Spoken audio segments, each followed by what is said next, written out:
Dobar večer. Prvi dan ljeta mogli bismo reći u skladu s očekivanjima, većinom sunčan i vruć, nekima isparan. No kao što se to zorno vidi i na grafu osjeta ugode za središnju Hrvatsku, slijedi nam izraženi pad temperature zraka. Osjetnom osvježenju prethodit će i jači pljuskovi i grmljavina, moguće i nevrijeme na koje također treba upozoriti, ali i jak vjetar, posebice olujna bura. Stoga je Državni hidrometeorološki zavod izdao niz upozorenja već za večeras, a osobito sutra. Dinamično vrijeme koje će obilježiti sutrašnji dan posljedica je premještanja frontalnog poremećaja s kojim će početi stizati osjetno hladni zrak, a zatim će ojačati utjecaj polja povišenog tlaka zraka. Na istoku zemlje u noći jačino oblačenje s kišom, pljuskovima i grmljavinom. Zapuhat će jak i vrlo jak prolazno, posebice u Podunavlju, i na udare olujan sjeverozapadni i sjeverni vjetar. Poslije podne će kiše biti sve manje, a i naoblaka će se raskidati.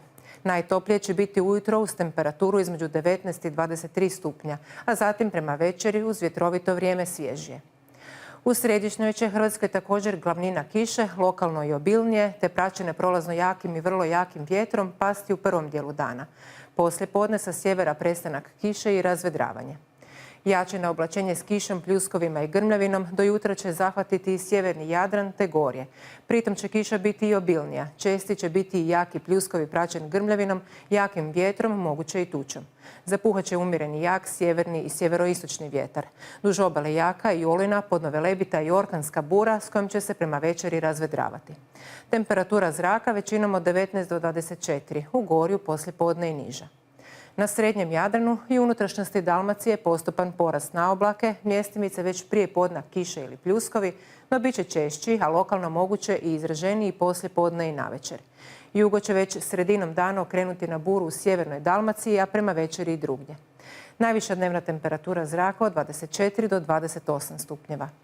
I na jugu sutra još razmjerno toplo, te uz dosta sunca i slabo do umjereno jugo. Atmosfera će biti sve nestabilnija, pa će poslije podne rasti vjerojatno za pljuskove i grmljavinu. Moguće je i izraženije.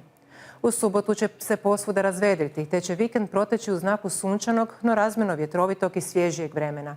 No bura će u nedjelju već zamjetno oslabjeti, a u ponedjeljak će uz prolazno povećanu naoblaku ponegdje ponovno pasti i malo kiše.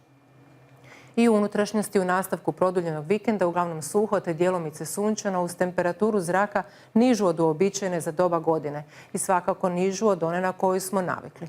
Za razliku od noćašnjih i sutrašnjih vremenskih uvjeta u Hrvatskoj, večerašnji će našim igračima biti povoljni. Nadam se i rezultat. Srdačan pozdrav!